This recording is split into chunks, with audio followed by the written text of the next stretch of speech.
Queria que você pudesse abrir a sua Bíblia em Zacarias, capítulo 8. E nós vamos ler esse capítulo, Zacarias, capítulo 8.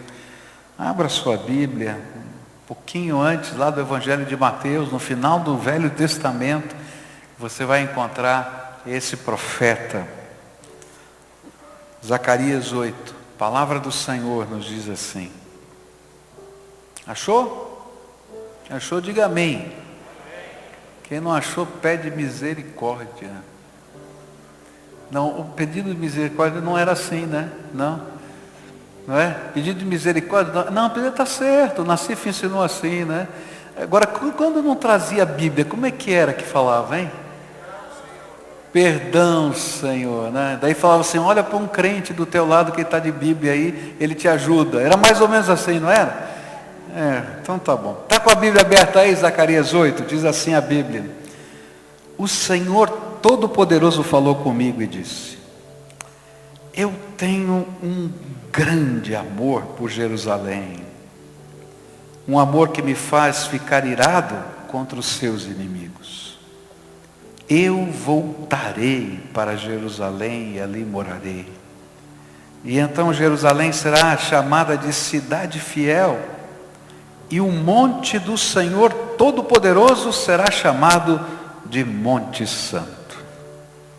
Mais uma vez, os velhinhos e as velhinhas, com as suas bengalas na mão, vão se sentar nas praças de Jerusalém. E as praças ficarão cheias de meninos e meninas brincando. Isso pode parecer impossível aos que voltaram do cativeiro na Babilônia, mas não é impossível para mim, o Senhor Todo-Poderoso. Vou salvar o meu povo.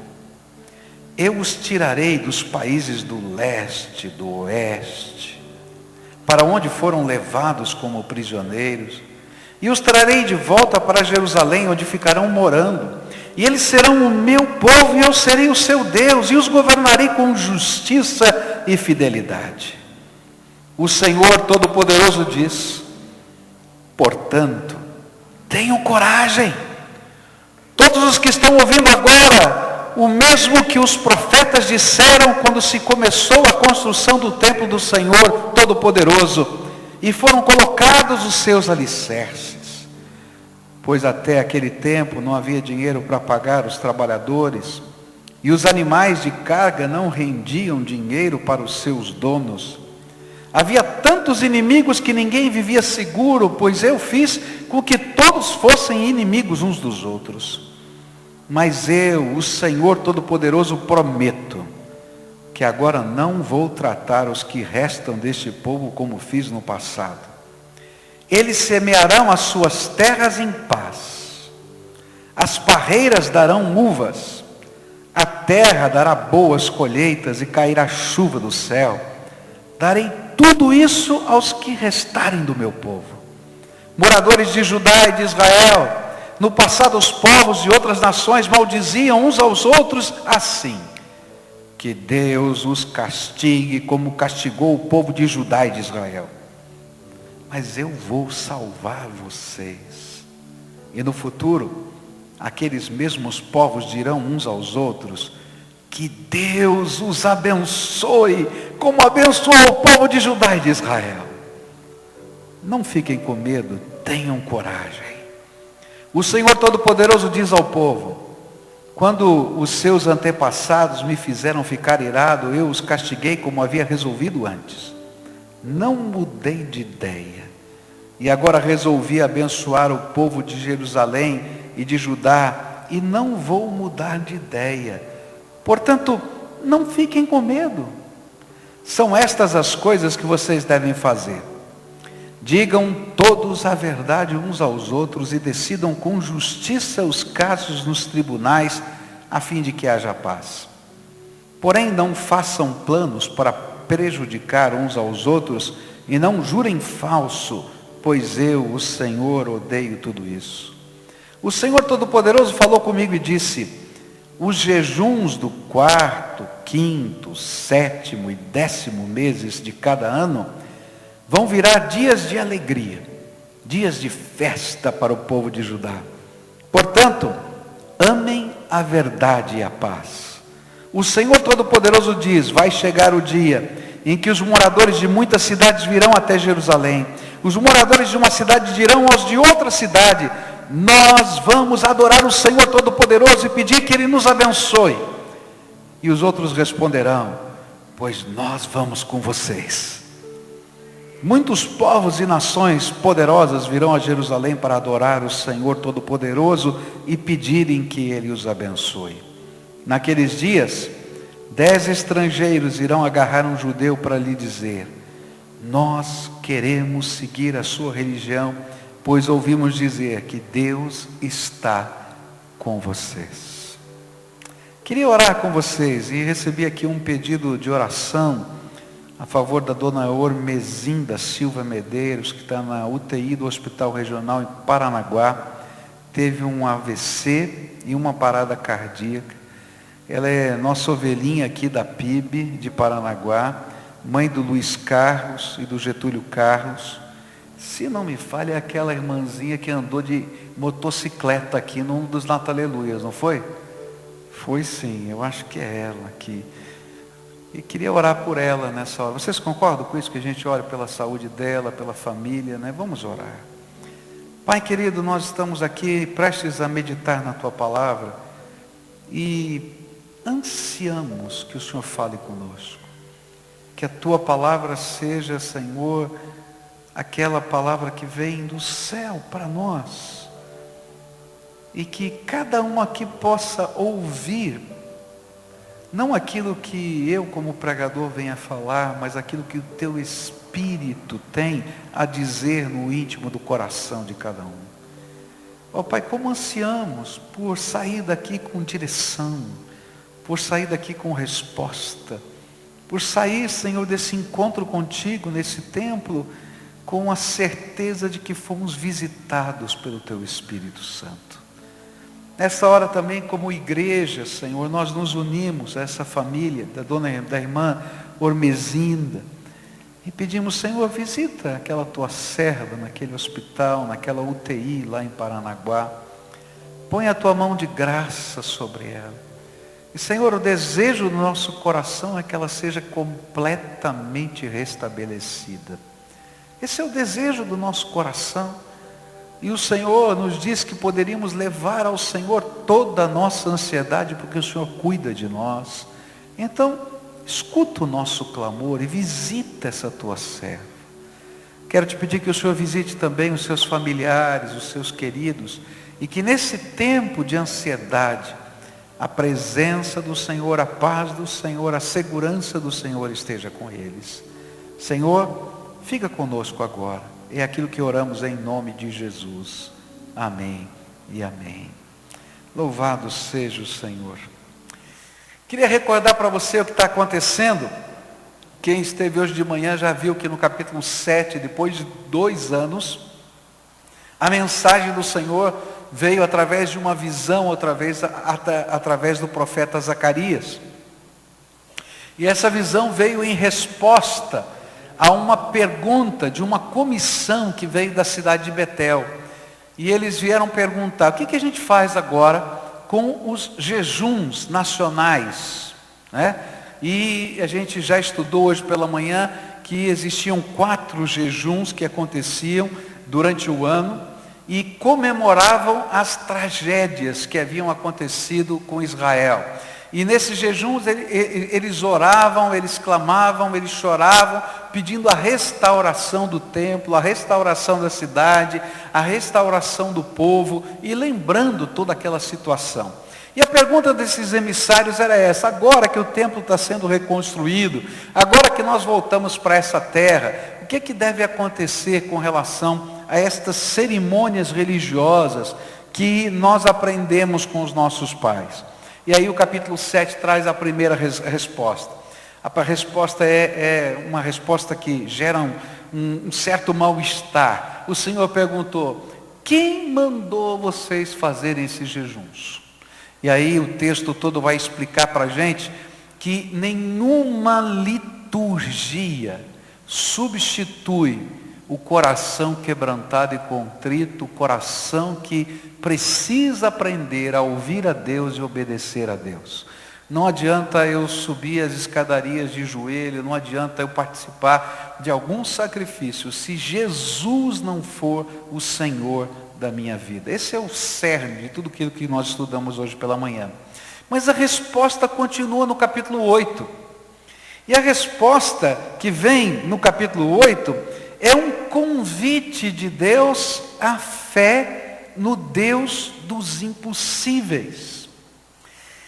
E eu queria, nessa noite, olhar para esse texto e tentar entender por que Deus nos convida a viver uma fé ousada, uma fé transcendente. Porque Ele estava dizendo agora, eu quero que vocês comecem a celebrar a festa da vitória. Ainda não estava pronto o templo, ainda as muralhas não estavam reconstruídas, ainda não tinham todas as coisas e todas as promessas de Deus não tinham ainda acontecido. Mas Ele está dizendo, agora eu quero que vocês comecem a celebrar com alegria aquilo que eu estou fazendo no meio de vocês. Quais são, então, essas respostas de Deus, ou essas razões para que a gente caminhe nessa fé viva e verdadeira?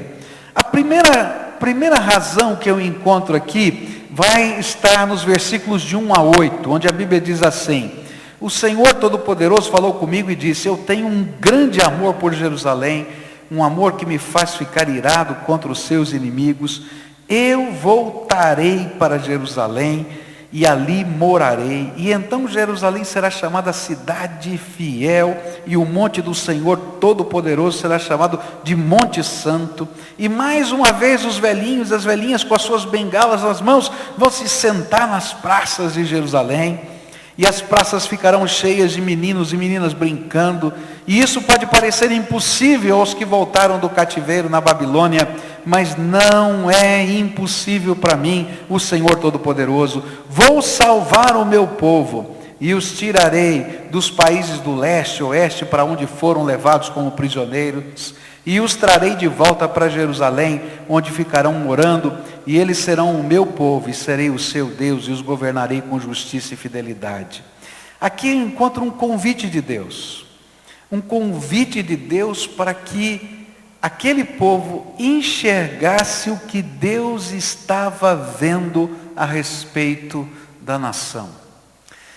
Primeira razão por que a gente pode celebrar no meio das lutas, porque a gente pode celebrar no meio das batalhas, porque a gente pode dar passos de fé confiadamente, é porque Deus não olha a realidade na mesma perspectiva que eu estou olhando.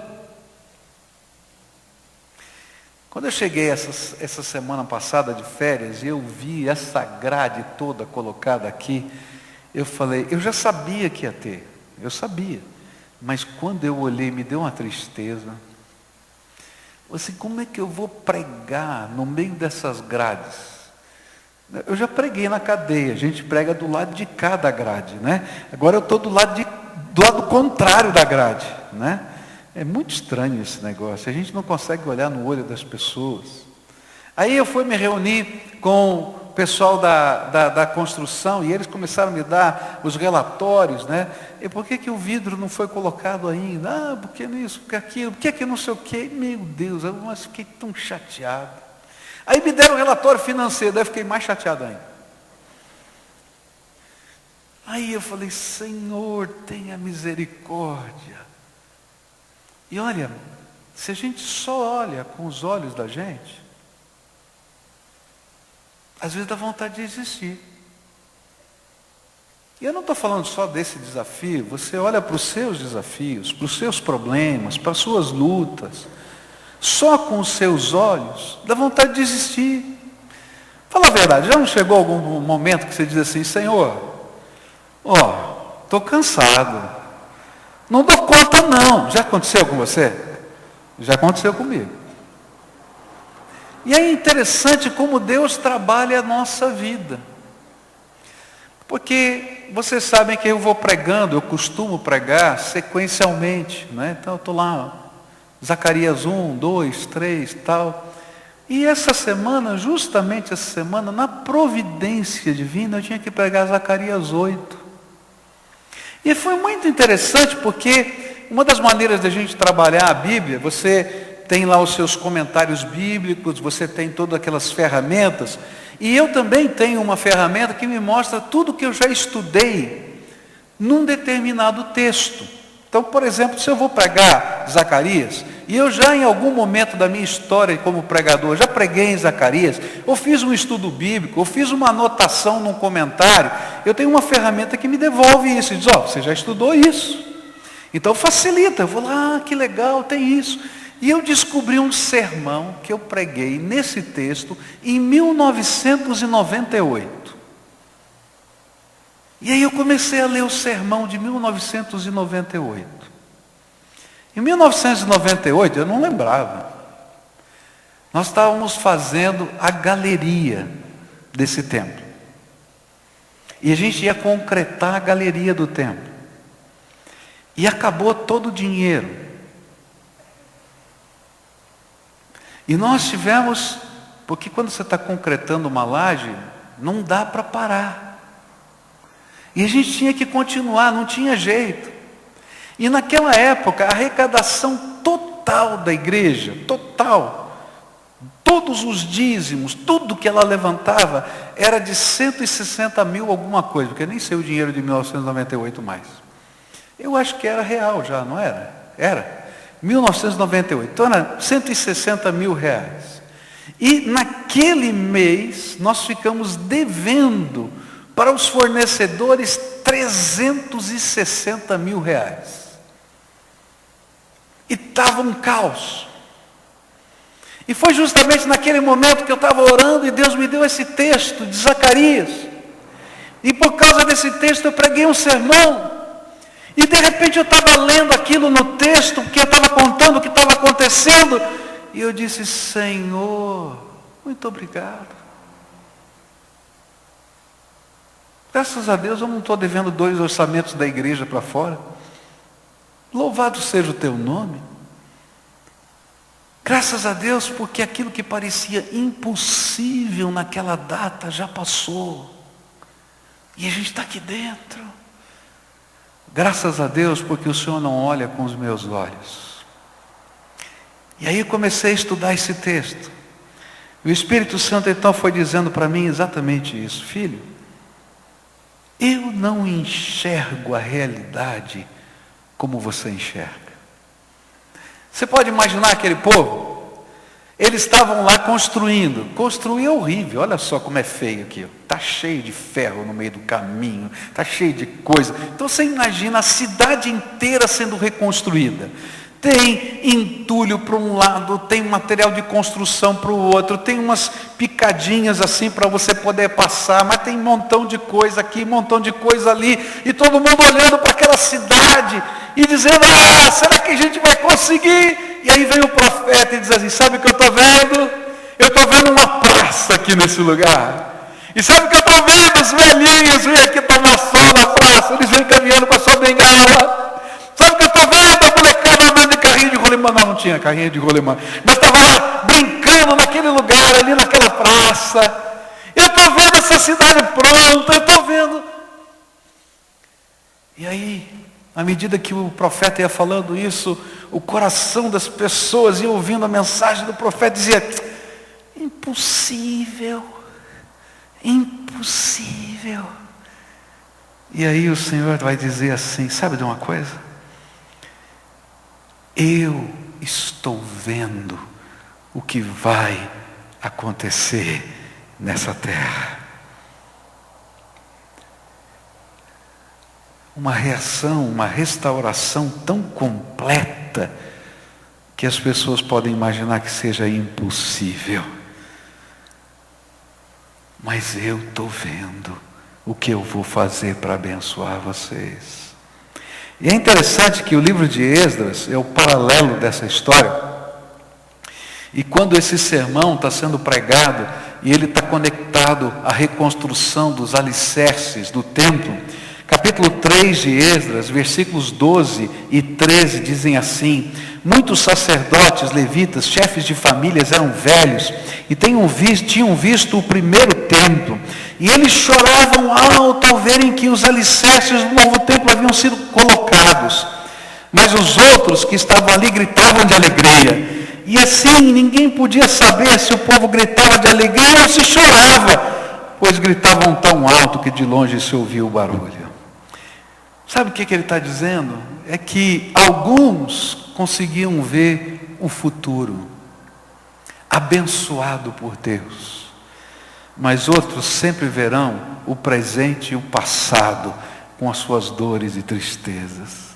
Mas que no meio de uma família que tem essa mistura, o choro e a alegria se fundem, porque Deus vai derramar a bênção dele naquele lugar. Eu não sei se hoje você consegue olhar com os olhos de Deus o teu futuro. Às vezes eu não consigo. Talvez você não consiga. Então você vai se igualar aos velhinhos daquele tempo, que vão para lá, olham os alicerces e não conseguem ver o que vai acontecer. Só lembram do templo que foi destruído. Mas Deus vai levantar alguns no meio desse povo, que vão olhar os alicerces e vão conseguir enxergar o que vem depois. E no meio dessa família, onde tem um chorando de um lado e outro gritando de alegria, Deus vai derramar a graça dele e vai nos ensinar a enxergar a vida com os seus olhos. Ah, Senhor, eu quero aprender a olhar a vida, os seus desafios, os problemas, as dificuldades, as angústias, não com os meus olhos, porque com os meus olhos só vou ver desgraça. Mas se eu conseguir olhar com os olhos do Senhor, eu posso ver as potencialidades da sua graça. Então Deus desafia esse povo a olhar com fé, porque Ele quer ensinar a esse povo a enxergar a potencialidade da graça de Deus. E sabe o que Deus falou? Olha, se você está achando que é impossível que aconteça tanto milagre, então entenda que eu sou o Deus dos impossíveis. E aí, enquanto eu estudava esse texto, me veio à mente a palavra do Senhor em vários trechos da Bíblia. Quando o Senhor falou a Abraão a respeito do nascimento de Isaque, falou também a esposa de Abraão a respeito do nascimento de Isaque. Eles não conseguiam mais crer, já estavam cansados de esperar. E a resposta do Senhor em Gênesis 18, 14 foi essa: há, porém, alguma coisa difícil para o Senhor? Pergunto para você, você que está enxergando a vida só com os teus olhos, há, porém, alguma coisa difícil para o Senhor? Tem ou não tem? Não. É difícil para mim. Por isso, quando eu olho, parece tão complicado. Mas não é difícil para o Senhor. Ele está dizendo: olha para mim, não olha para as coisas. Olha para mim, não olha para as circunstâncias. Olha para mim, porque eu sou o Deus dos impossíveis. Quando Jesus disse aos seus discípulos que era mais fácil um camelo passar pelo fundo de uma agulha do que um rico entrar no reino dos céus, e então os discípulos de Jesus disseram assim: então quem é que pode se converter? Quem é que pode ir para o céu? Ninguém vai para o céu.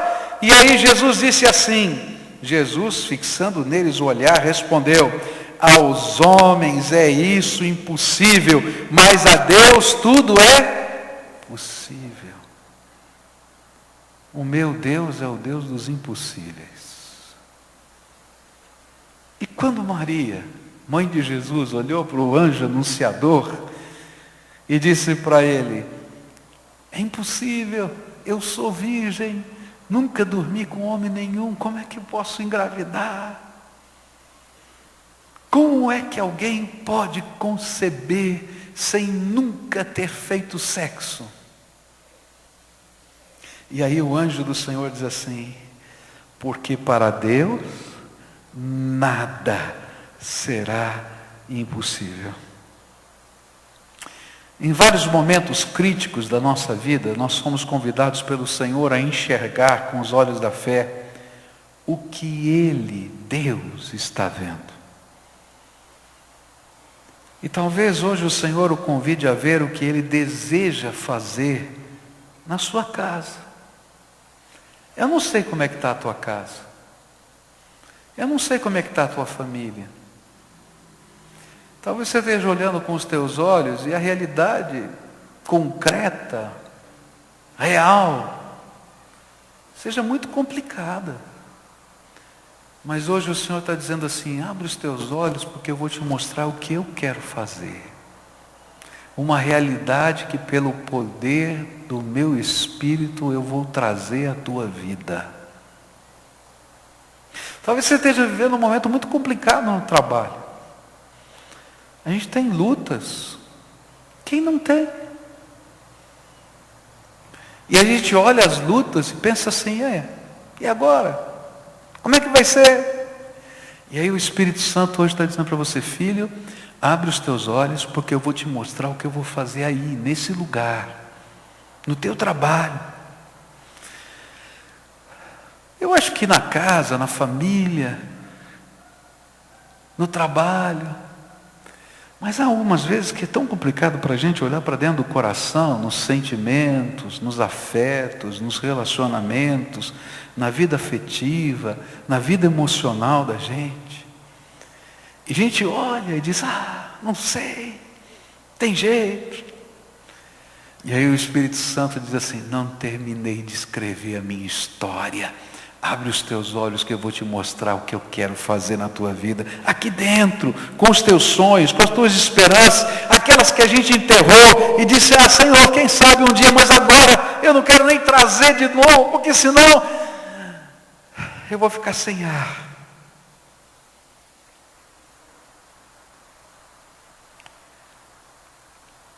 Para mim, eu levei um puxão de orelha, que eu estava desanimando de terminar essa obra. Estou falando sério, não estou brincando não. Eu andei aqui essa semana várias vezes. Falei: Senhor, falta pouco. Mas quando eu ponho isso em dinheiro no papel, falta tanto, Senhor. Eu não tenho. E aí o Senhor me faz lembrar esse texto e me faz ler o sermão de 1998.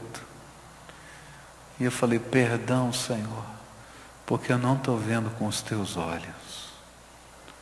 Eu creio que o Deus dos impossíveis vai se manifestar outra vez. Às vezes a gente enfrenta uma luta, uma enfermidade, e a gente fica assim: Senhor, não sei. Eu também estava assim. E o Espírito Santo falou assim: não terminei de escrever a tua história. Eu creio que o Deus dos impossíveis vai se manifestar de novo. E sabe, eu acho que Deus mandou o profeta naquele dia falar isso.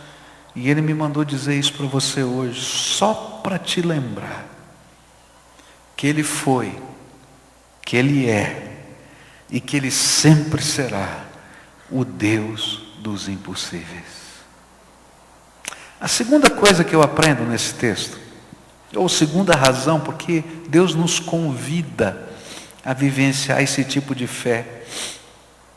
Versículos 9 e 10 dizem assim: o Senhor Todo-Poderoso diz: portanto, tenham coragem. Todos os que estão ouvindo agora o mesmo que os profetas disseram quando se começou a reconstrução do templo do Senhor Todo-Poderoso e foram colocados os seus alicerces. Pois até aquele tempo não havia dinheiro para pagar os trabalhadores, os animais de carga não rendiam dinheiro para os seus donos, haviam tantos inimigos que ninguém vivia seguro, pois eu fiz com que todos fossem inimigos uns dos outros. Segunda coisa que eu aprendo é que o Deus dos impossíveis faz o que a gente não pode fazer. Mas Ele não faz o que Ele quer que você e eu façamos. O Deus dos impossíveis faz um milagre. Mas Ele espera que você seja cooperador com Ele naquilo que não é milagre. E é justamente isso que está aqui nesse texto. Por isso, várias vezes nesse texto, ele está olhando para o povo e está dizendo assim: tenham coragem. Ou na versão antiga diz assim: fortaleçam as suas mãos. Porque depois de Deus compartilhar através do profeta, dessa visão que o profeta teve, aquilo que ele estava vendo, Ele convoca o seu povo a ter coragem para fazer o que Ele mandou. A Bíblia nos fala que a época que isso estava acontecendo era o 4º ano do reinado de Dario, está lá no capítulo 7, verso 1. E os textos paralelos vão nos dizer que nesse ano, 4º ano do reinado de Dario, o povo de Deus estava no meio da obra da edificação do templo. No passado eles tinham ficado com essa obra parada por algum tempo, mas naqueles últimos 2 anos, aquela obra estava crescendo. E eles tinham na convicção do coração a certeza de que aquela obra precisava ser acabada. E o que o Senhor estava dizendo era que os milagres Ele faria, e Ele já estava fazendo. Mas eles precisavam fortalecer a mão e continuar construindo.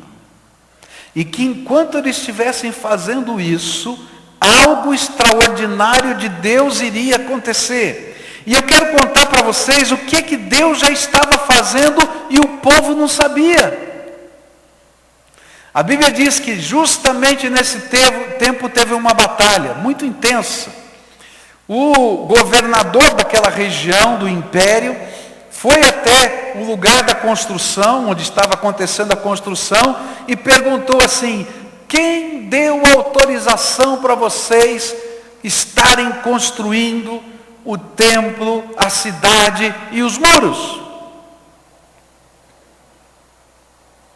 E eles responderam assim: no passado a gente recebeu autorização do imperador Ciro, mas agora ninguém nos deu essa autorização. Nós estamos fazendo porque o Deus Todo-Poderoso mandou e a gente está fazendo. E quando eles disseram: olha, nós estamos fazendo porque o Deus Todo-Poderoso mandou, então aqueles oficiais intimidaram o povo e disseram assim: bem, já que é assim, nós vamos fazer aqui uma lista com o nome de todo mundo que está trabalhando na construção e de quem são os líderes. Qual é o seu nome, por favor? Qual é o seu nome? Paulo, vamos colocar aqui na lista. Qual é o seu nome? Michel, qual é o seu nome? Qual é o seu nome? Adriana, vamos colocar aqui. E foi andando. E eles escreveram uma carta para o imperador. Você pode imaginar o clima? E é nesse contexto que essa profecia vem. Está todo mundo estão chorando e dizendo: e agora? O governador veio aqui e colocou o meu nome na lista negra do povo. Ai, ai, ai. E agora? O que vai ser do meu filhinho? O que vai ser da minha casa? É verdade. Eles estavam morrendo de medo. E o profeta disse: olha, não fiquem com medo. Eu já estou vendo a cidade, eu já estou vendo a praça, eu já estou vendo tudo isso. Mas olha só o que Deus está fazendo. Esse povo manda uma carta para Dario. Lembra de Dario? Quem é que estava evangelizando Dario lá? Você lembra quem estava evangelizando Dario? Daniel. Lembra da cova dos leões? E olha só o que vai acontecer. Quando essa carta chega, Dario manda fazer uma pesquisa, conversa com seus assessores e provavelmente conversou com Daniel também. E olha só o que vai acontecer. E ele responde a carta da seguinte maneira: e então o rei Dario mandou a seguinte resposta: São estas as ordens do rei Dario para Tatenai, governador da província do Eufrates Oeste, para Setar-Bozenai e para seus companheiros oficiais da província do Eufrates Oeste: afastem-se do templo e não proíbam a sua construção. Deixem que o governador de Judá e os líderes israelitas reconstruam o templo de Deus no lugar onde ficava e o que foi destruído. Por meio desta carta, ordeno que vocês os ajudem na construção. As despesas serão pagas imediatamente para que a obra não pare. O dinheiro para isso será tirado do tesouro real, isto é, dos impostos recebidos na província do oeste, do Eufrates Oeste. E deem aos sacerdotes de Jerusalém todos os dias, sem falta, tudo o que eles disserem que precisam: bois novos, carneiros, carneirinhos, para serem completamente queimados como ofertas ao Deus do céu. E deem também trigo, sal, vinho e azeite. Isso será feito para que assim eles ofereçam sacrifícios que agradem ao Deus do céu e orem pedindo as suas bênçãos para mim e para os meus filhos. Se alguma pessoa desobedecer a esta ordem, ordeno também que vocês atravessem o seu corpo com uma viga pontuda, tirada da sua casa, e depois finquem a viga no chão. Além disso, derrubem a sua casa e façam virar um montão de entulho. Que Deus, que escolheu Jerusalém como lugar onde deve ser adorado, acabe com qualquer rei ou nação que desobedecer a esta ordem e tentar destruir o templo de Jerusalém. Eu, Dario, dei esta ordem, que ela seja obedecida em tudo. E então o governador Tatenai, Setar-Bozenai e os seus companheiros fizeram exatamente o que o rei tinha ordenado. Oh, Senhor! Sabe o que eu aprendo aqui? Sabe quando o milagre vem? Quando é que o milagre vem? Quando a gente dá passos de fé. Sabe quando a gente vê o milagre? Quando a gente tem coragem de crer naquilo que Deus disse que está vendo e fazer aquilo que Deus está mandando a gente fazer. E aí então as coisas de Deus acontecem. Como elas vão acontecer, eu não tenho a mínima ideia. Eu garanto para vocês que esses governadores nunca imaginariam uma resposta dessa. E eu acho que até os crentes daquele tempo não acreditavam. É isso mesmo? É verdade? Louvado seja o Deus Todo-Poderoso. Mas qual era a parte deles? Fortaleçam as suas mãos para o trabalho ser terminado. Tenham coragem de continuar e terminem tudo quanto o Senhor lhes mandou fazer. Milagre sempre será problema de Deus, mas disposição e dedicação desprendida é a nossa parte. Por isso, Deus queria que eles dessem passos de fé, mesmo que isso significasse ir contra a lógica, mas a favor da esperança que Deus coloca nos nossos corações. E assim acontece na nossa vida. Há momentos na nossa vida em que a gente vai ficar num impasse. A gente tem promessas de Deus. Deus nos dá vislumbres da sua esperança. E a gente olha o cenário, e o cenário não está bom. Não está bom. Parece que não está funcionando. E aí a gente pensa em recuar, em fugir, em abandonar. E o Espírito Santo diz assim: continua marchando. E enquanto nós estamos marchando pela fé, Deus está fazendo o que eu não posso ver. Mas vem a realidade no tempo certo, e Ele nos abençoa. Assim aconteceu com aquele povo. Mas assim também acontece comigo e com você.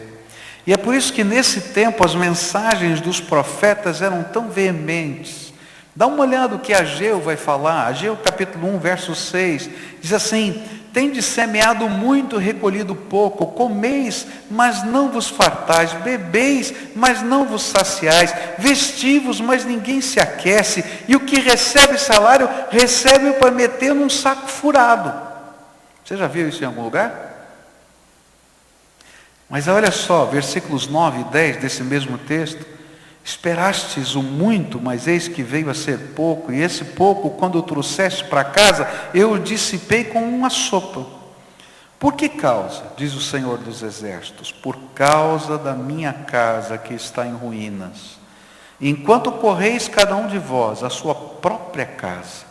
Por isso os céus por cima de vós retêm o orvalho, e a terra retém os seus frutos. O que a Bíblia está dizendo é que quando nós não cuidamos dos negócios do Senhor, os nossos negócios vão mal. E o que Ele está ensinando para a gente é que, se Deus te deu alguma palavra, te deu uma ordem, e se esse é o projeto de Deus para a sua vida, então se empenhe para cumprir a vontade de Deus. E enquanto você estiver cumprindo a vontade de Deus, Ele vai abençoar a sua vida. E meus queridos, essa semana eu tomei literalmente isso para mim. Sabe o que eu entendi? É o seguinte: nós vamos dar os nossos passos de fé. Eu quero desafiar você a fazer o seu melhor. Eu não sei o que é o teu melhor. Eu já vi o que é o meu melhor. O que é o meu passo sacrificial. E eu vou fazer. Eu vou investir o que eu tenho, de qualquer jeito, de qualquer maneira, para terminar essa obra, em nome de Jesus. E enquanto a gente estiver fazendo isso, porque você vai fazer também, se você é um servo do Senhor, enquanto nós estivermos fazendo isso, Deus vai fazer coisas que eu nem imagino. Não sei o que é, não faço ideia, mas eu creio no Deus dos impossíveis. Você crê nisso? Agora então pergunta para Deus qual é a tua parte nesse negócio. Mas olha, isso não vale só para a construção do templo. Isso é uma regra de vida. O que Deus espera de você lá no teu trabalho? O que Deus quer que você faça lá? Dá o teu passo de fé e Deus vai te abençoar. O que você está ouvindo Deus com relação à tua casa, os teus vizinhos? O que você está ouvindo com relação aos seus filhos? Dá o teu passo de fé. E enquanto você estiver dando os teus passos de fé, Deus vai revelar a grandeza dele na tua vida. É assim que funciona no reino de Deus. Outra coisa que eu aprendi é que essa convocação a dar passos de fé faz parte da dimensão de Deus trabalhar a nossa vida. Tem muita gente que imagina que Deus é o gênio da lâmpada. Então você vai lá dizer: oh, Deus, aprendi a esfregar a lâmpada do jeitinho certo, você é obrigado a me dar os meus desejos. E o interessante é que Deus vai ensinar que nós somos cooperadores com Ele. Não é assim. Filho, vem cá, levanta. Eu vou te ensinar a andar na dimensão do meu poder, mas você vai andar comigo. E na medida que a gente vai aprendendo a andar com Ele, as coisas tremendas da graça de Deus vão acontecendo na nossa vida. A penúltima coisa que eu queria deixar com vocês aqui, é que quando a gente dá esses passos de fé, a gente pode contar com as promessas de Deus. E os versículos então de 11 a 17 vão falar sobre isso. O Senhor vai desafiar nesses versículos a que nós possamos contar, lembrar, repartir as promessas de Deus. E aí nos versículos de 11 a 17, Deus vai dizer assim: olha, vai ter moradores nessa terra. Sabe o que vai acontecer? Eu vou fazer a produção aumentar. Eu vou fazer com que haja bênção de Deus em todos os lugares. Não tenham medo, não tenham medo, não tenham medo. Várias vezes Ele vai falar sobre isso. E sabe por que Ele fala isso? É porque a gente precisa aprender que a promessa de Deus é verdade absoluta, que não pode ser transformada. E eu acho tremendo, porque chega nesse momento, Ele diz assim: da mesma maneira que um dia eu prometi que haveria 70 anos de cativeiro, e vocês fizeram 4 jejuns por ano, vezes 70 anos, vocês fizeram 280 jejuns, oração e vigília, para eu mudar de ideia. Mas eu tinha dito que eram 70 anos, e eu não mudei de ideia. Da mesma maneira, eu estou dizendo para vocês, que eu vou abençoar vocês, e nada vai fazer eu mudar de ideia. Porque eu já decretei do meu trono a bênção sobre a tua vida. Gente, que coisa tremenda. Não sou eu que decreto, é o Deus Todo-Poderoso que está sentado no trono que decreta. E quando Ele diz o decreto dele de bênção no céu, não tem quem mexa. A porta que Deus abre, ninguém fecha. Porém, a porta que Deus fecha, ninguém abre. Então, se Deus está dizendo que você é bendito dEle, pode tomar posse, ainda que você não esteja vendo, porque Ele não mente, e Ele vai cumprir as suas promessas. Deus está pronto a abençoar o seu povo, desde que haja no coração desse povo obediência e fé. Deus está determinado a abençoar um povo que se compromete com Ele de todo o seu coração. Se Deus é por nós, a gente não acredita nisso. Você acredita nisso? Acredita nisso? Então fala de novo. Se Deus é por nós, quem? O presidente da República? A presidenta? Não. Quem? Teu chefe? Não. Quem? O banco? Não. Quem? Ninguém. Você acredita nisso? Então vive assim. Vive assim, em obediência, em fé. A última coisa. E o jejum? Lembra que a pergunta era essa? E o jejum? O que eu faço com o jejum? Eu acho tremendo isso aqui. Porque ele termina dizendo assim, que os jejuns do 4º, 5º, 7º e 10º mês de cada ano vão virar dias de alegria, dias de festa para o povo de Judá. Portanto, amem a verdade e a paz. Chega de chorar. O tempo da bênção de Deus chegou. Conversava com uma família essa semana que está passando por uma grande luta. O Espírito de Deus me inspirou a dizer isso, me tocou o coração para dizer isso, que o ciclo da desgraça acabou. Que eles tinham que anunciar que o ciclo da desgraça acabou. Chegou o tempo da bênção de Deus.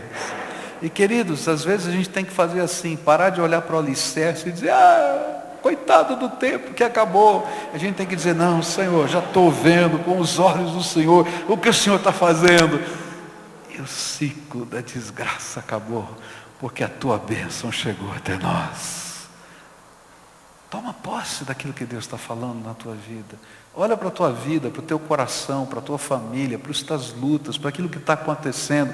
Acerta o que você tem que acertar com o Senhor. Porque nós já vimos hoje de manhã que não é a liturgia que faz isso, é o nosso compromisso com Ele. Mas enquanto você estiver fazendo isso, você vai ouvir o Espírito Santo de Deus a dizer, você é meu servo bendito, estou colocando a minha mão de bênção. Quando Ele fala isso, levanta, para de chorar, para de gritar, para de murmurar, levanta a cabeça e diz, o ciclo da desgraça acabou. Chegou o tempo da bênção de Deus. E se Deus está derramando essa bênção, ainda que eu não estou vendo nada, ainda que eu não esteja enxergando nada, eu já estou tomando posse.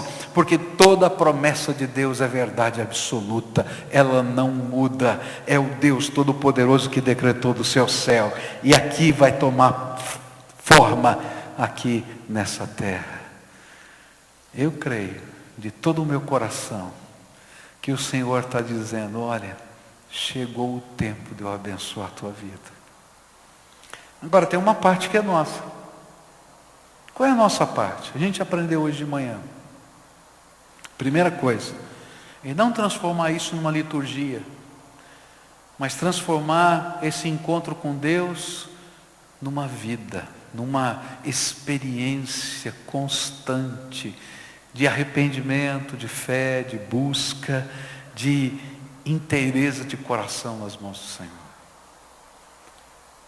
A gente começa acertando a nossa vida, mas a gente não para só aí. A gente depois dá passos de fé, crendo que aquilo que Deus está prometendo vai se cumprir. E a gente vai dar um passo, o segundo, o terceiro, até que o Senhor anuncia do céu e toma posse, toma forma na terra e as coisas de Deus acontecem. Antes da gente celebrar a ceia do Senhor, que a gente vai celebrar dentro de alguns minutos, eu queria orar com você. Como é que você chegou aqui? Talvez você tenha chegado aqui como eu estava essa semana. Eu estava desanimado. Tem que falar a verdade para você.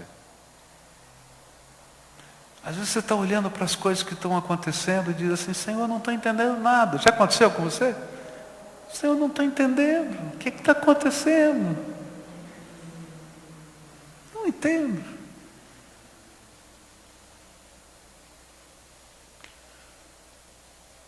E às vezes a gente não tem resposta.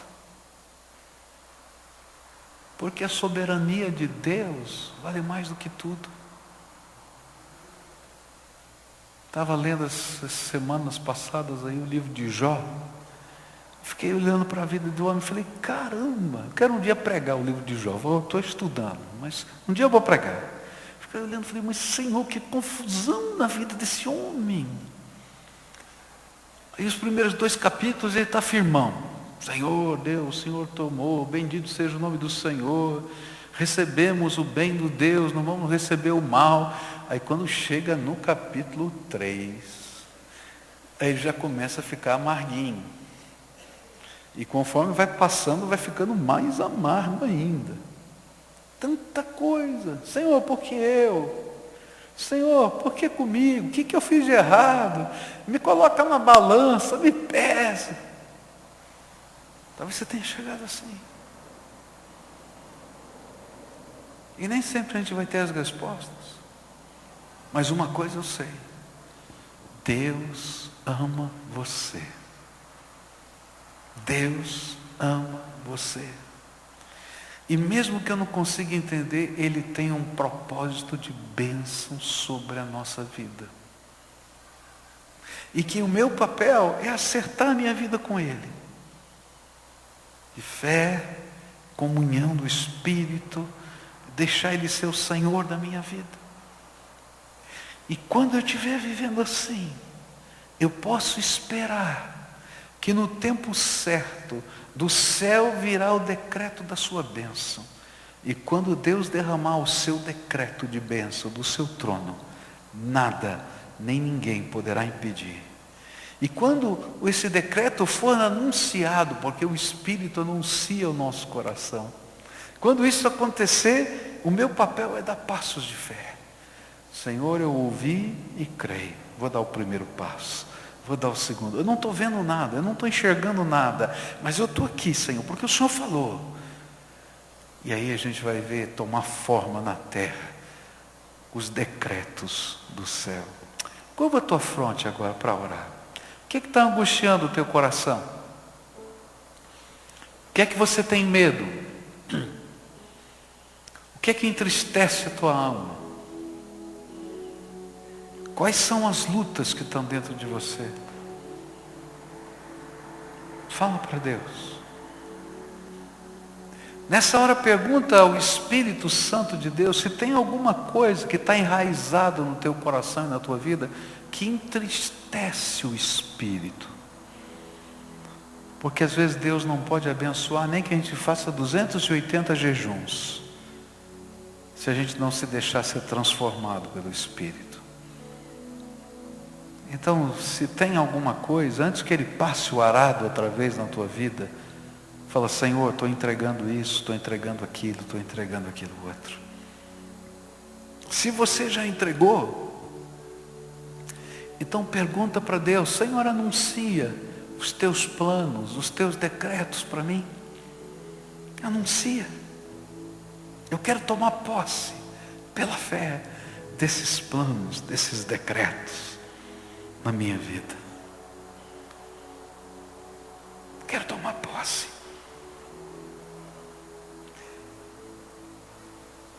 E quando você tomou posse, dê passos de fé. Senhor, eu ouvi a tua voz, eu creio, e vou dar o primeiro passo, o segundo passo. Senhor Jesus, aqui está o teu povo. E cada um tem a sua história. Cada um vive o seu momento. Cada um aqui, cada um é diferente. Mas o Senhor é o nosso Deus Todo-Poderoso. E hoje o Senhor me mandou dizer essa mensagem para esse teu povo. Então agora, Pai, toca com a tua graça. Toca com a tua graça a vida desse povo. Toca, Senhor, toca. Fala ao coração deles. Diz dos teus planos. Abre os olhos espirituais para que enxergue a visão que o Senhor tem deles. Do momento que eles estão vivendo e daquilo que o Senhor fará. E pelo poder do teu Espírito, incide, coloca lá dentro a fé. Uma fé viva, operosa e poderosa. E que nós possamos ouvir os testemunhos desses teus filhos.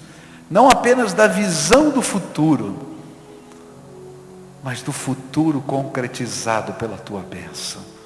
É aquilo que eu oro em nome de Jesus. Amém e amém.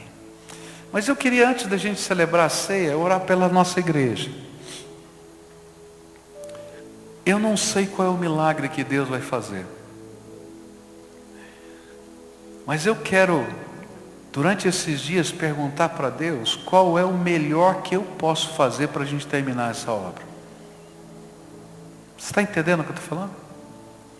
E eu queria perguntar para você que faz parte dessa comunidade, você que é membro dessa igreja, você que é frequentador, você que está pela internet, você que de alguma maneira está conectado com a gente. Eu estou disposto a dar o meu passo pessoal de fé nessa obra. Eu queria perguntar, será que há um povo aqui que está disposto a fazer o seu melhor? Eu não sei o que é o seu melhor, porque cada um tem uma história. Cada um é diferente. A gente vai perguntar para Deus, Senhor, qual é a minha parte? O que é que o Senhor quer que eu faça? Agora, toma cuidado, porque quando a gente pergunta, Deus responde. E Ele vai surpreender a gente. Eu não vou dizer para você o que você vai fazer. Você vai perguntar para Deus. E você vai ouvir o Espírito Santo. E o Espírito Santo vai dizer, filho, você vai fazer isso. E você vai dizer, Senhor, aquilo que o Senhor colocar no meu coração, eu vou fazer, como passo de fé. Se você faz parte dessa comunidade, está ouvindo a voz do Espírito, se essa palavra também tem sentido para você, fica de pé agora, que a gente vai dizer, eu quero fazer a minha parte, eu não sei qual é, eu quero fazer a minha parte, eu vou perguntar isso para Deus, eu vou fazer o meu melhor. O Espírito Santo falou com você, tocou o teu coração, você tem o mesmo sonho que a gente tem, você está no mesmo espírito que a gente está. Então se você está lá na galeria, se você está aqui embaixo, se você está aí na tua casa, fica em pé na tua casa. Está vendo? Senhor, estou aqui em pé na tua presença. Eu vou perguntar qual é a minha parte. Senhor, já estou fazendo. Eu sei, tem muitos de nós que estão fazendo todo mês. Mas eu vou perguntar, tem mais, Senhor? Tem mais? Estou aqui. Estou aqui. E eu creio que a gente vai fazer a nossa parte e Deus vai fazer a parte dele. Você crê nisso? Dá a mão para quem está perto de você, quem está de pé perto de você. Dá a mão. Porque eu não sei o que Deus vai fazer. Eu já disse isso para vocês. O meu sentimento é que a gente está na beiradinha. Está assim, na beiradinha, de algo tremendo que Deus vai fazer. Eu não sei explicar isso para você. Eu não posso dizer o que é. O meu sentimento, na minha alma, cada vez que eu oro, Deus está dizendo, está faltando isso aqui, ó, bem pouquinho. E o sentimento que eu tenho é que quando a gente estiver como igreja, dando o passo de fé que Ele está pedindo, que Ele está mandando, algo extraordinário, que eu não sei explicar o que é, que eu não faço a mínima ideia vai acontecer, porque Deus é o Deus dos impossíveis. Esse é o sentimento que eu tenho. E estou compartilhando esse sentimento com você. Se você crê nisso, a gente vai orar por isso. Senhor, eu vou fazer a minha parte, agora o impossível é tu. É a tua parte. Eu não sei como é que o Senhor vai fazer, não. Falta só 8 meses. Só 8 meses. Aleluia. Só 8 meses. Mas eu vou ver essa bênção acontecer em nome de Jesus. Você também? E eu vou fazer a minha parte. Você que está em pé, nós vamos fazer essa parte. Amém? Posso consagrar isso ao Senhor? Você concorda comigo? Você vai perguntar para Deus qual é a tua parte? O teu melhor? Eu não sei o que é o teu melhor. Você vai falar, vai dobrar o teu joelho com a tua família em casa e dizer, Senhor, qual é o nosso melhor? Para esses 8 meses. E Deus vai nos dar. Senhor Jesus, nós nos colocamos em pé como um povo agora diante do Senhor. Faltam 8 meses para um sonho tremendo acontecer. O centenário da tua igreja. E nesse centenário a dedicação desse templo, Senhor. Há mais de 35 anos esse povo está construindo esse templo. E nós queremos, Senhor, terminar essa parte dessa obra. Cremos que o Senhor é poderoso para nos dar esse milagre. Confessemos a Ti, e eu confesso a Ti, a minha incredulidade nesses últimos dias. Eu confesso a Ti o meu coração apertado. Eu confesso a Ti, Senhor, que como homem, meus joelhos tremem. Mas eu também quero confessar a Ti que tenho ouvido a Tua voz. Que tenho percebido que o Senhor tem me dito que falta alguma coisinha. E de repente o Senhor vai abrir as janelas dos céus. Então, Senhor, se o que falta está em mim, começa comigo. Se o que falta está no coração dos meus irmãos, começa conosco. Mas, Senhor, que o nosso melhor seja colocado nas Tuas mãos. Que as nossas mãos, Senhor, sejam fortalecidas. Que a nossa fé seja avivada. Que a nossa oração não seja o lamento, mas seja o júbilo de quem vê a vitória que o Senhor já está preparando. Que o jejum se transforme em festa de louvor, porque já antevemos o que o Senhor fará. E nessa hora, Pai, em nome de Jesus, tomamos posse de um presente do Senhor, para que essa obra termine, porque esse templo não é meu, nem é dos meus irmãos que estão aqui.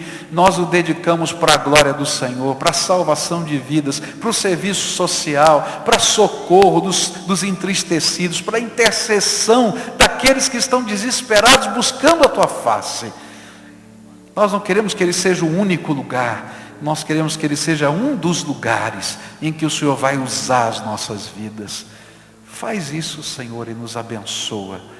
E aquilo que está em mim, e aquilo que está no meu irmão, aquilo que está na casa de cada um de nós, na vida, nos recursos financeiros, no trabalho voluntário, nós estamos aqui, Senhor, e nós estamos oferecendo o nosso melhor.